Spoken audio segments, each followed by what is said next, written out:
Bonjour, aujourd'hui séance 5-2, utilisation des outils effet suite.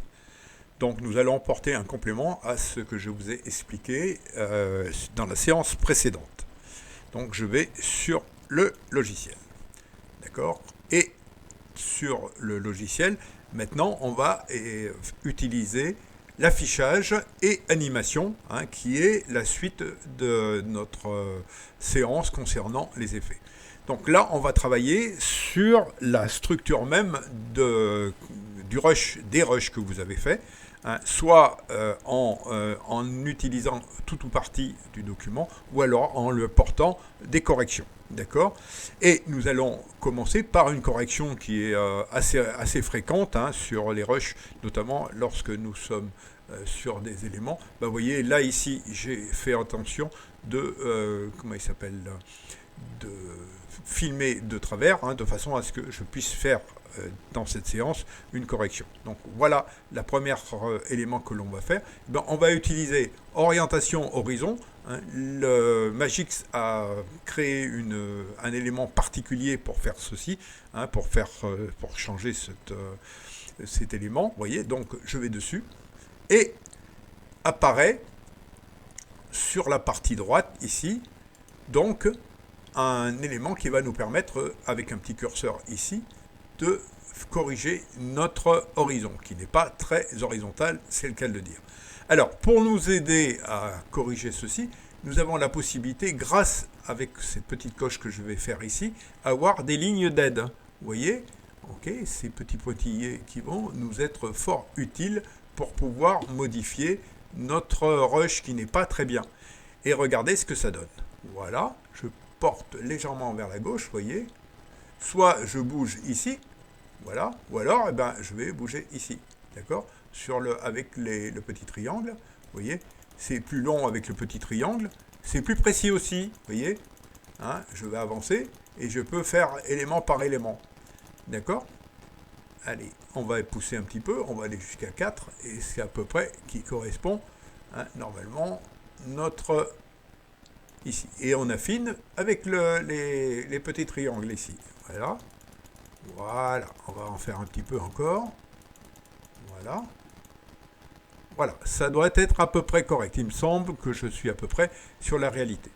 Alors, une explication concernant. Vous pouvez aussi, grâce à ci, c'est-à-dire, si vous êtes trompé, vous voulez, vous faites miroir, gauche, droite, et ici. Pareil pour la rotation. Vous voyez, regardez, si je fais une rotation, eh bien, je fais une rotation arrière, je viens.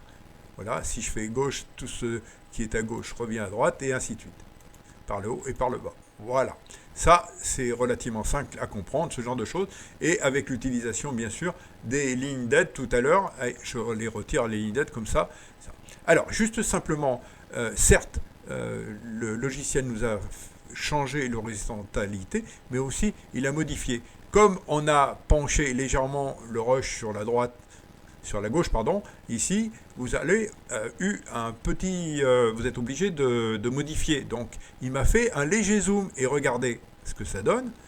Ici, tout à l'heure, je vous ai expliqué que les effets étaient portés ici. Donc, il a bien fait le redressement horizontal. Mais il a fait aussi... Il a modifié, il a fait l'extrait.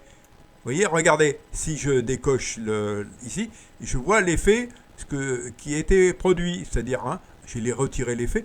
Donc, vous voyez, ça faisait des triangles autour de notre élément. Et donc, d'accord, il y avait un certain... comment il s'appelle ? Il fallait faire un extrait.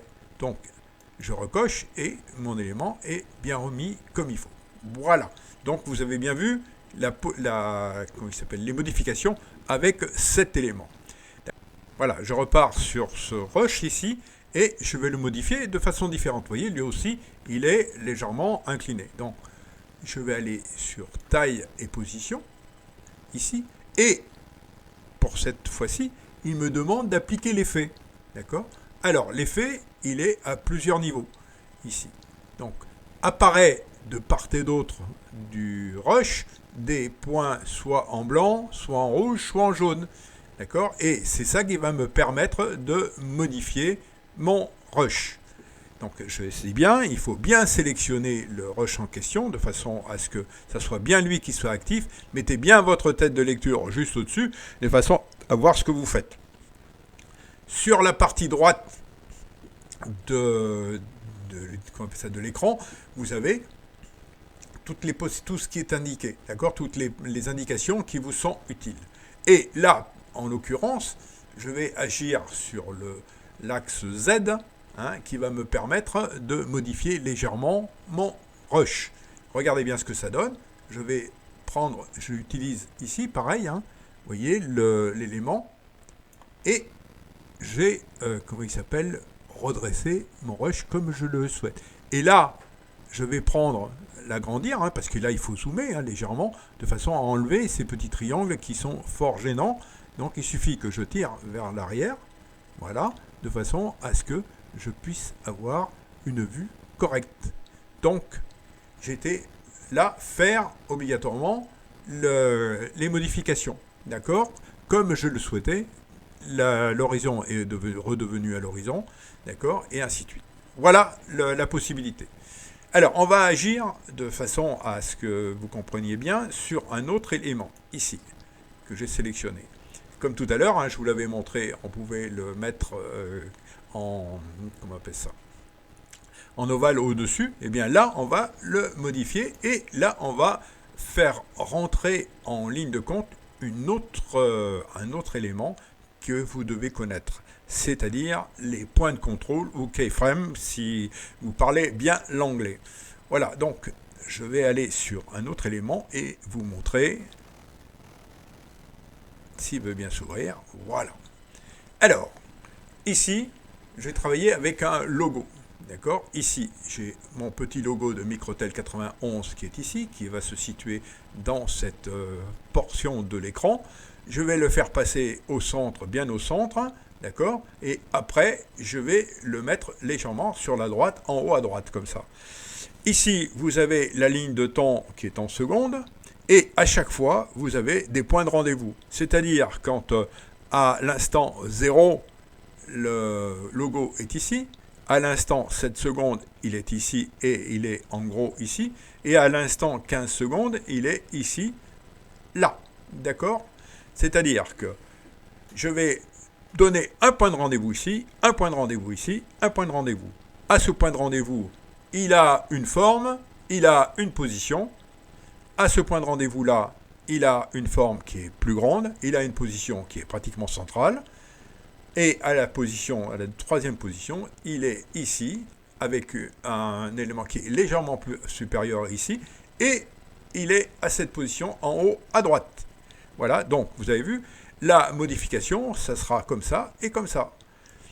Il faut bien savoir que entre ces trois positions, c'est le logiciel qui va faire le calcul, c'est-à-dire savoir l'angle qu'il va prendre et la grosseur qu'il va prendre et ainsi de suite. Il va diminuer en remontant, ça ne va pas être saccadé, c'est bien fait. D'accord? Vous allez voir ce que ça donne.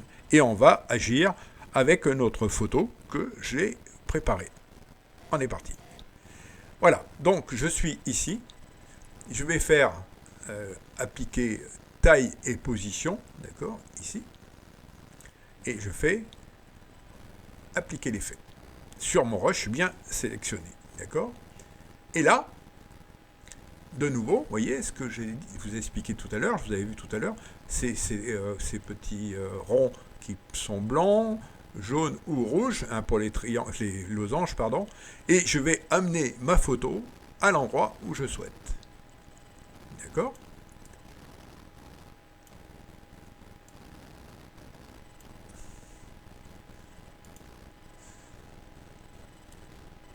Je mets bien la tête de lecture au début, ici, tout à fait au début. Voilà. Je mets bien, vous voyez, regardez, ma photo, je vais la mettre suffisamment petite, ici, légèrement, sur la partie ici. Voilà. Et là, c'est mon point de contrôle que je vais créer ici. D'accord ? Là, je mets un point de contrôle à cet endroit-là. C'est-à-dire qu'à partir de là, on va pouvoir faire des modifications. Ça, c'est le premier point de rendez-vous. Je remets ma tête de lecture ici, un petit peu plus loin. On va la mettre par là, par exemple. Là, je vais recréer un autre point de contrôle, c'est un point de rendez-vous. Hein. Et là, je veux que l'image soit pratiquement au centre, d'accord, et qu'elle soit toute grande. Voilà, qu'on puisse bien la voir. Ça, c'est le deuxième point de rendez-vous. Je vais me remettre un petit peu plus loin et je vais recréer un autre point de rendez-vous, ici. Et là, par contre, je vais rediminuer l'image, la photo, pardon, et je vais la mettre ici, avec une dimension, voilà, ici. Voilà. Alors, entre le point de départ ici, le point de centre, et ainsi de suite, donc vous avez vu qu'il y a des éléments qui vont se bouger sur ce rush. Et regardez ce que ça donne. Il suffit de le faire jouer. Vous voyez, si je pousse, si j'appuie sur cette flèche là, si je sélectionne cette flèche, voilà, il va aller au point rendez-vous suivant. Voilà, et si ainsi de suite, il va le machin. Si je reviens avec l'autre, et ainsi de suite. Et si je fais jouer la séquence, eh bien regardez ce que ça donne. Voilà, on va faire jouer la séquence à partir de là. Vous voyez, j'ai bien mis ma tête de lecture au début, et regardez ce que ça donne. Voilà, c'est un peu saccadé, c'est normal, puisque je suis en pleine visualisation. D'accord ? C'est un peu normal, c'est le fait de la carte de vidéo qui ne va pas assez vite. D'accord ? Si vous étiez sur un appareil de puissant, vous n'auriez pas ce problème. Voilà, j'arrête le jeu. Voilà, et la tête de lecture est revenue tout à fait au départ. Vous avez vu donc l'histoire du keyframe, ou de point de rencontre, hein, ou point de contrôle, d'accord, le fait qu'on peut modifier comme vous voulez. Et là, vous pouvez faire tout ce que vous voulez, faire des cabrioles à votre photo comme vous voulez. Hein, il suffit de lui dire ce que vous souhaitez, d'accord, avec bien les points de rendez-vous et ainsi de suite, et en ayant bien choisi ce que vous souhaitez. D'accord ? Voilà. Ensuite, on va faire un dernier élément, hein, qui est, voilà, je vais me quitter ça, vous voyez, regardez, il a gardé, c'est parce que je suis sur ce rush qu'il a conservé. Et là, je veux voir, moi, ce rush-là. Et ce rush-là, je vais faire un extrait. Je ne veux voir que la partie avec les signes et les poules d'eau, là, d'accord ? Eh bien, je vais sélectionner ce rush, je vais aller sur Extrait, vous voyez, et là, je ne veux que ça. Donc, le rectangle, pardon, qui est porté autour, je vais le prendre juste dans un angle ici, voilà, je vais le déplacer et le mettre juste ce que je souhaite, voilà. Et une fois que j'ai à peu près vu ce que je souhaitais, hein, je peux en rajouter un petit peu. Je vais garder le beau bec de mon signe là, et je fais aperçu. Hop. Et vous voyez que je n'ai conservé que cette partie-là. Il a mis invisible toute la partie de l'autre côté, et tout le long du film, regardez, c'est bon, il ne conserve que cette partie-là. Voilà, donc il y a, c'est les effets que nous avons, comme je vous ai dit, sur la structure du film. On ne bouge pas les couleurs ni quoi que ce soit. Là, c'est la structure. D'accord ? Donc, vous avez le travelling ici, vous avez ici d'autres éléments. Ben, charge à vous, comme pour les autres éléments, à faire en sorte que les essayer. C'est la meilleure des façons. Je vous ai montré le principe. Maintenant, ben, charge à vous d'essayer ce que c'est, comment ça fonctionne, et ainsi de suite. D'accord ? Hein ? Par exemple ici, hein, si vous voulez faire de la déformation, bah, vous pouvez déformer comme vous voulez, vous voyez, déformer sur un angle ou autre. Donc c'est relativement simple, hein, à faire. Voilà pour cette séance. La séance prochaine, on va parler du son. Aussi bien sur la musique, sur les enregistrements sonores que vous souhaiteriez faire pour faire des commentaires ou autres, hein, ou même chanter comme vous voulez. Et enfin, pour rajouter des bruits ou autres. Donc, ça sera toute cette partie-là que l'on traitera. Voilà, et puis bon courage et allez à vos montages. Bon courage.